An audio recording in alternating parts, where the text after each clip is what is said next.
అబ్బో ఇక్కడ కేజీ చీరలు కొంటే అర కేజీ చీరలు ఫ్రీ అంట. మంగళ్య షాపింగ్ మాల్ కేజీల్లో సేల్, టన్నుల్లో ఆనందం. బంగారం మళ్ళీ భగ్గుమంటుందా? వచ్చే ఏడాది మళ్ళీ గోల్డ్ రన్ మొదలవబోతోందా? పెరిగితే ఈసారి బంగారం టార్గెట్ ఏంటి? ఇప్పుడెందుకు తగ్గింది? రేపెందుకు పెరుగుతుంది? బంగారం కొనటానికి ఇది సరైన సమయమేనా? 2027లో 2 లక్షల టార్గెట్ను బంగారం బద్దలు కొడుతుందా? బంగారం కొన్నాళ్లుగా ఇన్వెస్టర్లను ఊరిస్తోంది, అంతలోనే భయపెడుతోంది. ఒక్కోసారి రికార్డులు బద్దలు కొడుతోంది, మరోసారి అంతే వేగంగా కిందకు పడుతోంది. ఈ ఏడాది జనవరిలో అంతర్జాతీయ మార్కెట్లో ఔన్స్ బంగారం ధర $5,590 దాటింది. 6,000 మార్కు వైపు పరుగులు తీస్తుంది అని అనుకున్న సమయంలో సీన్ మారిపోయింది. రికార్డు స్థాయిల నుంచి భారీ కరెక్షన్ వచ్చింది. ఒక దశలో $4,000లకు దిగొచ్చింది పసిడి. ఇక గోల్డ్ ర్యాలీ అయిపోయిందా అన్న అనుమానాలు మొదలయ్యాయి. కానీ ఇప్పుడు మళ్లీ బంగారం మెరుస్తోంది. ఆగస్టులో ఇప్పటి వరకు అంతర్జాతీయ మార్కెట్లో గోల్డ్ 7% పైగా పెరిగింది. గత బుధవారం 5%, శుక్రవారం 2% హైక్ అయింది. భారత్లోనూ 1,00,000 మార్కు చుట్టూ తిరుగుతోంది. అసలు బంగారానికి మళ్లీ ఏమైంది? కొన్ని నెలల క్రితం గోల్డ్ను కిందకు లాగిన అంశాలే ఇప్పుడు దాన్ని పైకి తీసుకెళ్తున్నాయా?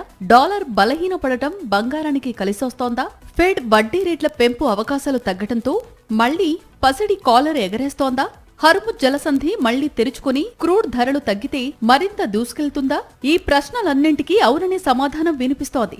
ప్రముఖ ఇన్వెస్ట్మెంట్ బ్యాంకుల్లో ఒకటైన యూబీఎస్ వచ్చే ఏడాది జూన్ నాటికి ఔన్స్ బంగారం ధర $5,200లకు చేరొచ్చని అంచనా వేస్తోంది. ఇక జేపీ మోర్గాన్ అయితే $6,000 దాటేసినా ఆశ్చర్యం లేదంటోంది. ఈ ఏడాది బంగారం ప్రయాణం చూస్తే ఒక రోలర్ కోస్టర్ను తలపిస్తోంది. పశ్చిమాసియాలో యుద్ధం, క్రూడ్ ధరల పెరుగుదల, ద్రవ్యోల్బణ భయాలు, అమెరికా వడ్డీ రేట్లపై మారుతున్న అంచనాలు, డాలర్ కదలికలు గోల్డ్ రేట్ను ప్రభావితం చేశాయి. సాధారణంగా యుద్ధం వస్తే సేఫ్ హెవెన్ బంగారం ధర పెరగాలి. కానీ యుద్ధం బంగారాన్ని పైకి లాగుతుంటే క్రూడ్, డాలర్, వడ్డీ రేట్లు కిందకు లాగాయి. అందుకే గోల్డ్ భారీ ఒడిదుడుకులకు గురైంది. ప్రస్తుతం మళ్లీ పసిడి కాలర్ ఎగరేసే అవకాశాలు ఉన్నాయని మార్కెట్ ఎక్స్పర్ట్స్ అంచనా వేస్తున్నారు. హర్ముజ్ జలసంధి తెరుచుకుంటే బంగారం కథ కీలక మలుపు తిరిగినట్లే. క్రూడ్ తగ్గితే ద్రవ్యోల్బణం తగ్గి వడ్డీ రేట్లు పెంచాల్సిన అవసరం తగ్గుతుంది. ఇది గోల్డ్ కు శుభసూచన. అందుకే బంగారానికి బలం చేకూరుతోంది. సెప్టెంబర్లో ఫెడ్ వడ్డీ రేట్ల పెంపు అవకాశం ఒక దశలో దాదాపు 58% ఉండగా ప్రస్తుతం అది 44% పడిపోయింది. వడ్డీ రేట్లు పెరగకపోతే బంగారం పరుగుకు బూస్ట్ ఇచ్చినట్లే. యూబీఎస్ అంచనాల ప్రకారం గోల్డ్ బుల్లిష్ గా ఉంది. 2027 జూన్ నాటికి $5,200లకు చేరొచ్చని అంచనా వేస్తోంది. ఇక మన విషయానికి వస్తే అంతర్జాతీయ మార్కెట్లో ధరతో పాటు డాలర్ విలువ కూడా బంగారం పరుగును డిసైడ్ చేస్తుంది. అంతర్జాతీయంగా బంగారం $5,000 దాటేసి రూపాయి కోలుకోకపోతే మన దగ్గర బంగారం ధర భారీగా పెరుగుతుంది.